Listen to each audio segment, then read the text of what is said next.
Добрый день, тут Ганна Соу з празскага офісу Радыё Свабода, і на сувязі з Вільні былая кандыдатка на прэзідэнта Святлана Ціханаўская. Добрый дзень, Святлана. Добрый дзень. Ну і найперш я хочу вас запытацца пра вельмі моцныя акцыі гэтых выходных дзён. Это жаночы гранд-марш 29 жніўня і маршы міру ў Менску і іншых гарадах Беларусі 30 жніўня.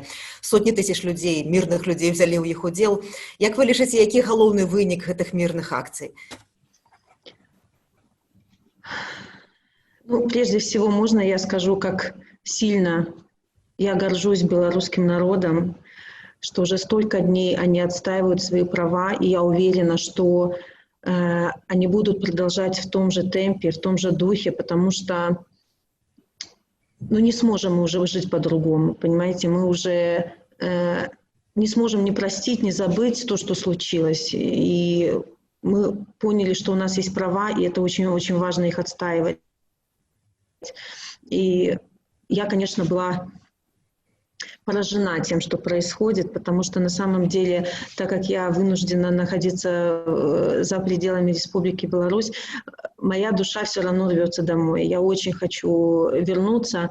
И вы знаете, я здесь, к сожалению, не могу почувствовать ту атмосферу, которая ощущается в момент вот этих демонстраций. Но мне кажется, что вот как бы я себя чувствовала, мне, наверное, было бы страшновато. Все равно у каждого человека внутри сидит этот страх, что его там заберут и забьют на этих демонстрациях, ну, зная наши, да, как действуют наши силовики. А мне говорят, что там прекрасная атмосфера, что люди счастливы, что люди рады, что они чувствуют такое единение, что они поют песни, они прям вот друг за друга. И так это все вот великолепно. И когда они находятся внутри вот этой демонстрации, ну вот они вот счастливы, да, вот я такое слово очень хотелось бы, конечно, ощутить, возможно, не знаю. Святлана, вот я у Празе гляджу гэтыя стрымы, ну, як журналіст мушу быць нейтральнай, але там у мяне і слёзы, і часам я так кулакі сціскаю, так, і камок у горле. А як вы рэагуеце? Плачаце ад шчасця, плачаце ад трывогі, як бы ад адчаю? Якая ваша такая эмацыйная чалавечая рэакцыя, не як палітыка? Да вот так же, как и у вас. Конечно, я в восторге. Я все время смотрю стримы всевозможные, потом просматриваю, кто выкладывает в телеграм-канал, где только можно, чтобы почувствовать, что там происходит. И все время с опаской смотрю, когда появляется ОМОН, когда подгоняют автозаки. Но сейчас я вижу, что люди, они...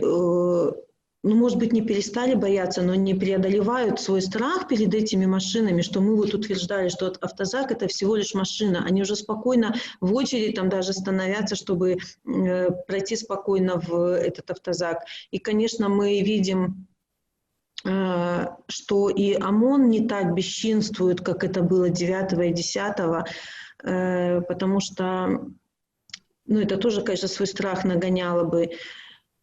Они видят, что мы мирные люди, мы пришли на эти акции просто, чтобы выразить свой протест. Никто не хочет насилия, никто не хочет драться.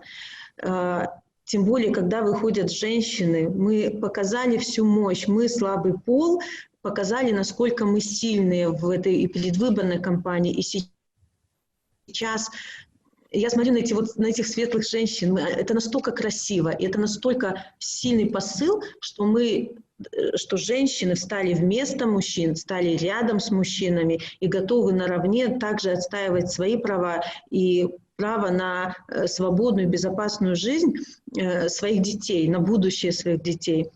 Это, конечно, все прекрасно. И у меня вот так вот с трепетом, я, конечно, на это все смотрю, и, естественно, эмоции страха небольшого присутствуют. Я вот каждое задержание переживаю внутри себя, там того задержали. И, ну, переживательно, конечно, но люди идут туда осознанно. Их никто туда не гонит, все идут по доброй воле, все понимают, за что они выходят. Поэтому это выбор каждого человека. Ой, От ми бачимо, що це такі, по сутності, горизонтальний масавы мірны пратэст без выразных лідараў, так? Ёсць каардынацыйная рада, але яна непасрэдна не кіруе гэтымі пратэстамі, сябры рады проста прысутнічаюць на іх. І все гавораць пра тое, што это можа быць працяглы перыяд, што это можа быць доўгі мірны пратэст, так? Такі, ніхто не ведае, як это будзе развівацца, але тым не менш, як вы сваю ролю вось у гэтым гарызантальным пратэсце бачыце? Вы знаете, спасибо людям, которые поддержали меня в тот момент, когда я вынуждена была уехать. И я на самом деле очень... люди не поймут, что люди там скажут, что я сбежала. Всякое было переживание, очень долго приходила в себя после этого случая, но я ощутила такую поддержку, как обычно. Я от людей всегда вот на протяжении всей этой кампании ощущала колоссальную поддержку. И вот этот был случай не исключение. Меня поняли. Писали мне очень много сообщений, что Светлана, мы очень рады, что ты в безопасности, что мы все понимаем прекрасно. Главное там, чтобы у тебя все было хорошо, у деток, и дико благодарна людям за это все. И это мне придало сил опять в очередной раз не сдаться, понимаете? И сейчас, находясь здесь, я пытаюсь все сделать, что я могу, уже общение идет немножко на другом уровне с лидерами разных стран по поводу нашей ситуации в Беларуси. И многие, до множества стран лидеров звонит, мы встречаемся, поддерживают белорусский народ. Они понимают наше вот это намерение, желание бороться за свои права, спрашивают, чем могут помочь. Конечно, мы всем благодарны за поддержку, за то, что они освещают события в Беларуси. Это сейчас вышло на мировой уровень, чтобы все видели, что у нас все, что происходит, носит мирный характер. Никто не хочет войны. И то, что происходит, не носит геополитический характер. Это проблема политического кризиса. Она направлена против действующей власти. Я хочу запытаться вас про рэч, про якую, я думаю, вы думаете кожную хвіліну. Як вы атрымліваеце інфармацыю ад Сергея? Што вядома, ці ёсць магчымасць нейкага ліставання? Ці вядома вам, ці ведае ён хаця б пра тое, што адбываецца цяпер у Беларусі? Як гэта адбываецца? Вы знаете, у нас происходит общение через адвоката. К сожалению, я не знаю, как продвигается дело, потому что у них подписка о неразглашении, но я знаю, как он себя чувствует физически, морально, в принципе, неплохо. Он знает отрывочно, наверное, что происходит в стране, там, сколько до него могут донести информацию. Он всем очень благодарен. Он вообще тоже восторгается людьми, что в этом году мы наконец-то, у нас, как говорят, произошла революция самосознания, что мы почувствовали себя единой нацией, народом, и что мы готовы помогать друг другу, что мы, мы всегда говорили, один за всех, все за одного, все поддерживаем друг друга. И как бы он и меня поддерживает. Вот. І ён ведае пра вашу дзейнасць цяпер, што вы робіце, адвакат меў магчымасць гэта перадаць? Да, он знает, что мы вынуждены были уехать, очень переживает по этому поводу, чтобы мы были в безопасности. Вот. Единственное, что я хочу сказать, что всем политзаключенным оказывается юридическая помощь, а также юридическая помощь всем тем, кто был задержан после 9, 10, 11 года. То есть у нас много инициатив, которые помогают людям пережить эти стрессовые ситуации. Но, конечно, я волнуюсь о муже, человек не близкий, но больше всего меня волнует все-таки ситуация с задержанными в результате демонстрации 9 августа 10. И тот факт, что у нас очень много пропавших без вести. Это, конечно, какая-то сюрреализм какой-то, потому что нельзя понять, где люди. Это значит, что их то ли специально скрывают. Может быть, там люди в таком состоянии, что их просто невозможно нельзя просто их состояние показать людям. Дальше, что не возбуждено ни одного уголовного дела по поводу избиения и смертей. Это тоже, это ненормально, мягко говоря. У нас моментально административные дела ведутся там, за участие в митингах, а по реальным таким серьезным преступлениям не было возбуждено ни одного уголовного дела. Это абсолютно не играет на руку нынешней власти, хотя уже она и так потеряла всякое доверие. Это то, к чему и людей Беларуси, потому что, знаете, как-то уже отходит вот это вот преступление того времени, как-то на задний план его пытаются завуалировать, но это то, о чем надо говорить, это страшно, так не должно было быть, и мы должны напоминать об этом все время.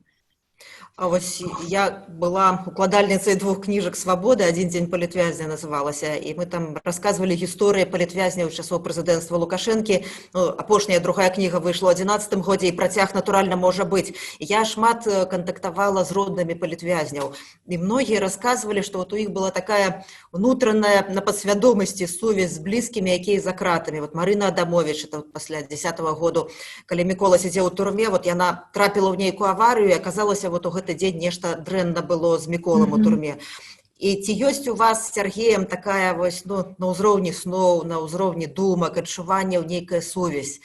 Ці вы адчуваеце, калі яму там больш спакойна, калі яму дрэнна, можа, нейкія ад яго такія сігналы приходят вам? Есть у вас нечто такое, чем вы могли поделиться? Может быть, и хотелось бы сказать, что есть, но так как у меня чувство тревоги сейчас вообще не проходящее, то я не могу связать это именно с Сергеем как-то, потому что в напряжении постоянном. Я ведаю, что вы не хочете рассказывать про ту размову, якая была ў кабінеце Лідзіі Ярмошынай. Можете хотя бы сказать, ці вы расскажете про яе пазней? Про гэтую размову, што адбывалася ў гэтым кабінеце? Ці абяцаеце рассказать, что там было поздней? Обещать не могу, но, возможно, когда-то я найду в себе силы, и будет такая возможность, что мы будем уже свободно говорить.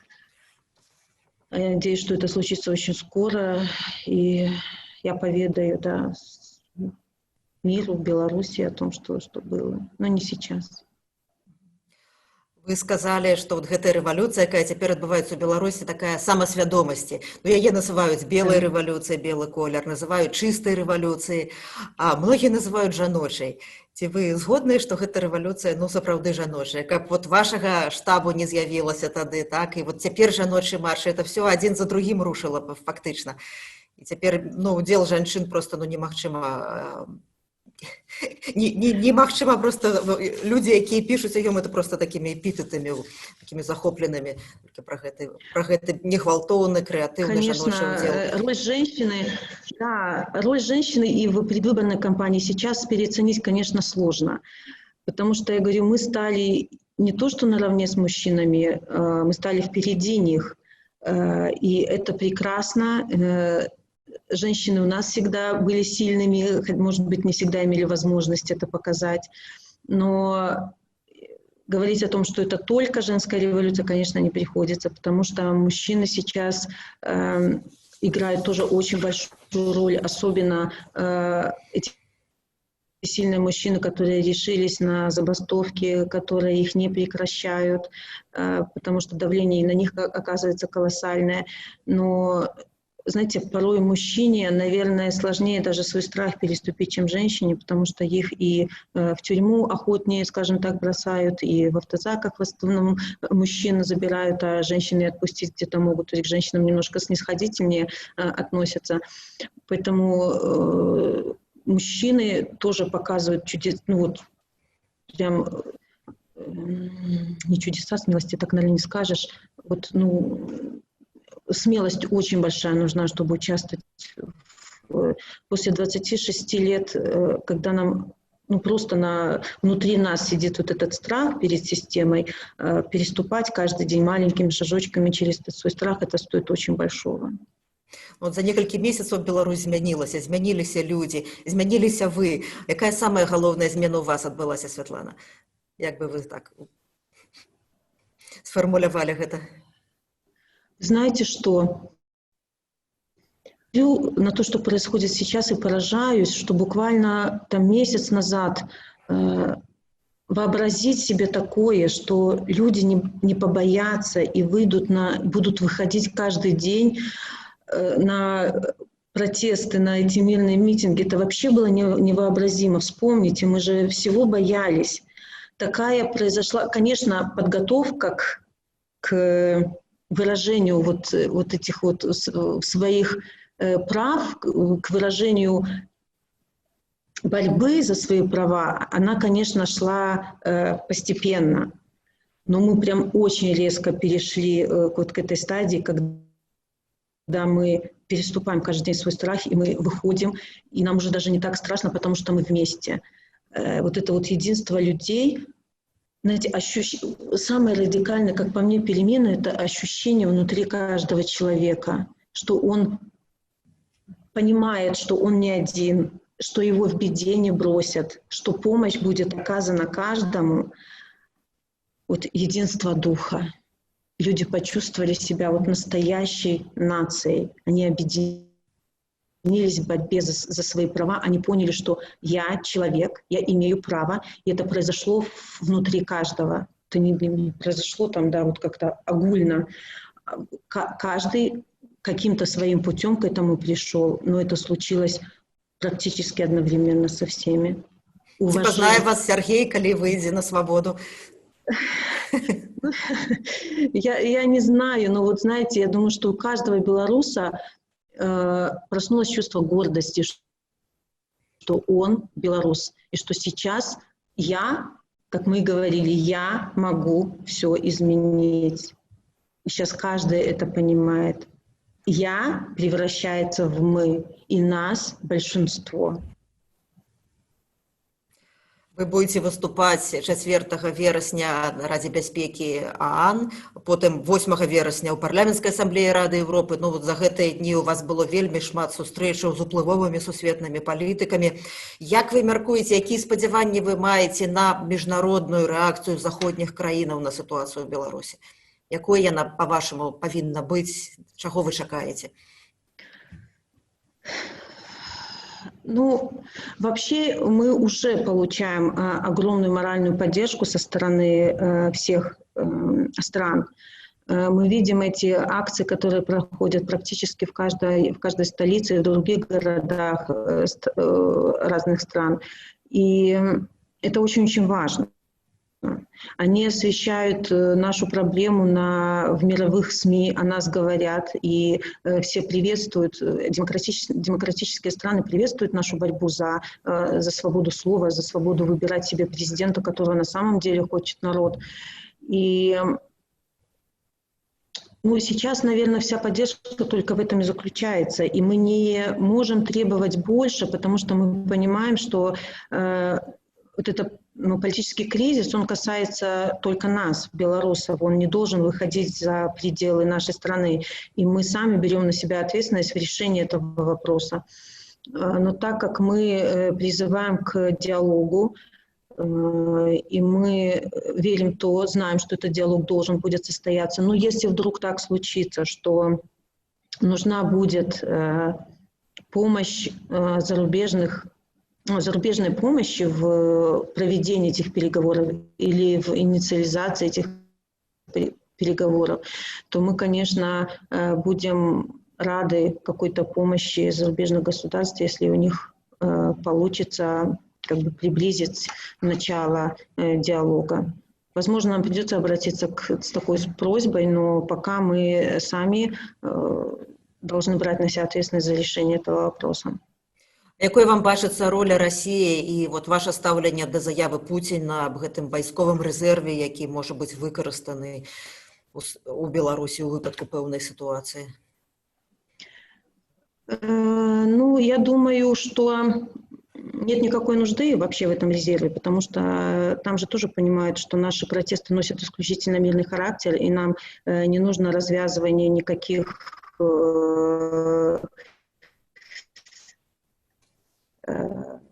внедрений, ввода никаких войск, внутренней политики нашего государства, никак не геополитической, скажем так, это не геополитический кризис. И все должны понимать, что мы дружественная России страна, и что такое действие вызовет неприятие, наверное, со стороны обычных российских людей, потому что наши народы дружат, и нам не нужна помощь именно такого характера, понимаете, от России. Вот. Поэтому мы просим правительство России, лидеров России соблюдать, уважать суверенитет Беларуси и позволить белорусскому народу самим решать свои внутренние конфликты. А Святлана, у якім статусе вы ў Літве знаходзіцеся? Як ваше жыццё уладкаванае? Ці у бяспецы вы, ці вас ахоўваюць? Я считаю, что мы здесь в безопасности, о нас заботятся, насколько это возможно. Но, конечно, я еще раз говорю, что моя душа рвется домой, я очень хочу домой, дети мои хотят домой, и папу ждут, поэтому я, конечно, надеюсь на очень быстрое решение нашего вопроса, что начнется в скором времени диалог, и мы можем. А хто, ці ёсць блізкія людзі побач з вами, акрамя дзяцей, так? Маці ваша з вами, так? Пока, да. А ці ёсць з Беларусі, хто вас падтрымлівае, хто вам дапамагае? В Беларуси? Да не, с Беларуси люди с вами теперь. Из Беларуси. Да, есть друзья, и есть люди, которые здесь постоянно живут, но тоже белорусы подключились. То есть поддержка большая, я вам хочу сказать, потому что все, не только Литва, все страны, они на самом деле искренне переживают за то, что происходит в Беларуси сейчас, и очень надеются, что очень скоро этот вопрос разрешится, потому что нельзя так, чтобы в Европе в 21 веке внутренние конфликты так надолго затягивались. Як паказваюць вынікі галасавання на тых участках, дзе яны не былі сфальсіфікаваныя, як паказваюць вынікі незалежных платформаў «Голас» і «Честные люди», вы перамаглі на гэтых выбарах у першым туры. У інтэрв'ю Белсату вы казалі, што вы не лічыце сябе прэзідэнткай. Так сапраўды чаму? Нет, вы знаете, что я считаю себя народно избранным президентом, но я не могу себя объявить, сходу, я президент, потому что мы изначально шли путем законным. Белорусских людей не обмануть, им ничего доказывать не надо. Мне не надо бить себя в грудь, я президент. Они и так это знают, за кого они голосовали, и что и сейчас в защиту своих голосов они, в том числе в защиту своих голосов, они выходят почти каждый день. Но именно с юридической точки зрения, так как уже и результаты были уничтожены, то есть, доказывать это, как-то, наверное, уже не предоставляется возможным, потому что президент – это не тот, кто назвал себя президентом, а чтобы было что и предъявить международному сообществу. Поэтому мы очень аккуратно подходим к этому вопросу. Я понимаю, что мне многие говорят, скажи, что ты президент. От того, что я скажу, не поменяется, по большому счету, от того, что я объявлю, по большому счету ничего. Люди и так знают, чего не хотят. Сейчас люди, и я вместе с ними, мы же боремся за наши права, за право говорить, за право стоять, хлопать и за право выбирать того президента, которого мы считаем нужным. И То есть я тоже очень много колебалась по поводу объявлять, не объявлять, и все-таки, вот, наверное, еще не пришло время, но если вдруг как бы мы увидим, что ситуация такая, что без этого не обойтись, то, скорее всего, мы на этот шаг тоже пойдем. Ну, пока как бы, надо очень осторожно здесь подходить к этому вопросу.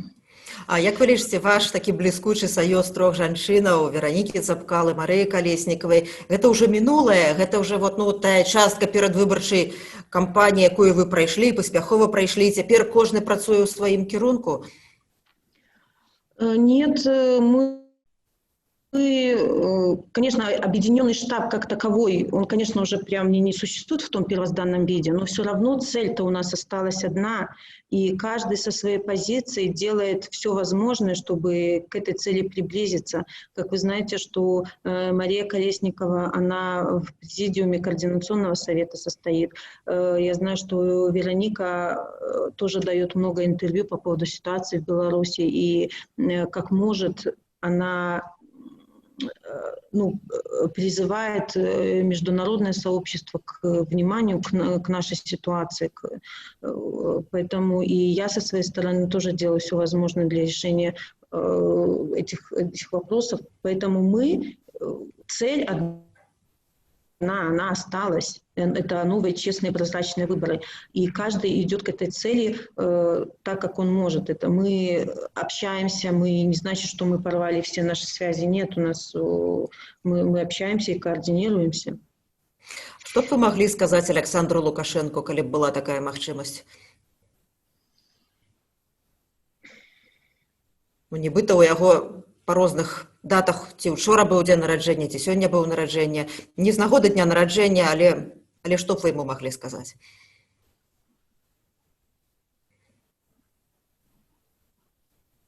Ой, вы знаете, наверное, чтобы он услышал свой народ, услышал и понял. И это было бы очень достойно с его стороны сейчас сделать правильный шаг. И если, как он утверждал, что он любит свою страну, он любит свой народ, то очень правильно было бы не усугублять ситуацию, которая сейчас происходит, а пойти навстречу своему народу, услышать их желания и выйти из всей этой ситуации с достоинством. Думаете, это магчыма яшчэ?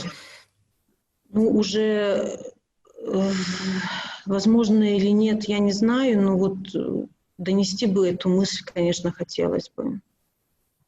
А што б вы маглі сказаць, вы ўжо звярталіся, але тым не менш яшчэ раз тым людзям у форме, якія яго ахоўваюць, чыіх твараў мы не бачым на вуліцах, так, але яны стаяць. І учора я, напрыклад, глядзела стрым, і жанчына падыходзіла да мапаўца, ён ёй адказаў па-беларуску: «Я вас пачуў, дзякуй». Так? А што б вы маглі сказаць гэтым людзям, якія цяпер... Вы знаете, нібыта па другі бок, яны, магчыма, і па другі бок. Я больше чем уверена, что там каждый из них, каждый, кто стоит в этой сцепке, они все колеблются. И им тоже страшно. Им страшно и, с одной стороны, и не выполнить приказ, если он будет, потому что это все-таки, это их работа. Ну, конечно, это не оправдание, но все равно. А с другой стороны, вы думаете... Они же не все одинаковые. Там, я понимаю, что уже нельзя оправдать тех, кто творил этот геноцид в 9, 10, 11 числах, да, но среди них, я думаю, что большинство люди, то есть они, люди с большой буквы, они понимают, что так нельзя, и у них есть, конечно, обязательства, у них требует повиновения их присяга. Но они должны помнить, что присягали они в первую очередь народу, но никак не одному человеку. И просто я надеюсь, что в какой-то момент, когда они решатся сделать этот выбор, то они должны знать, что народ их поддержит, что народ наши люди, понимаете, они не жаждут мщения какого-то. Они хотят, чтобы просто и сотрудники милиции, и ОМОНа стали на сторону народа. И тогда мы все будем, ну, тогда единой силой. Потому что все мы белорусы, они же тоже возвращаются по домам, к своим детям, к семьям. И как они себя чувствуют после этого, это тоже большой вопрос. Опять же, это зависит от каждого сотрудника. Но, вы знаете, я уверена, что когда придет новый президент, я знаю, что они боятся, они там какие-то деньги сумасшедшие должны платить за обучение свое. И я думаю, что все им простится, и государство поможет им вот выйти из там, тех условий, которые их стесняют. Поэтому оставайтесь просто людьми. И если есть возможность не выполнить этот приказ, то просто следуйте своему сердцу. Я просто понимаю, что в каждом из них все-таки живет человек.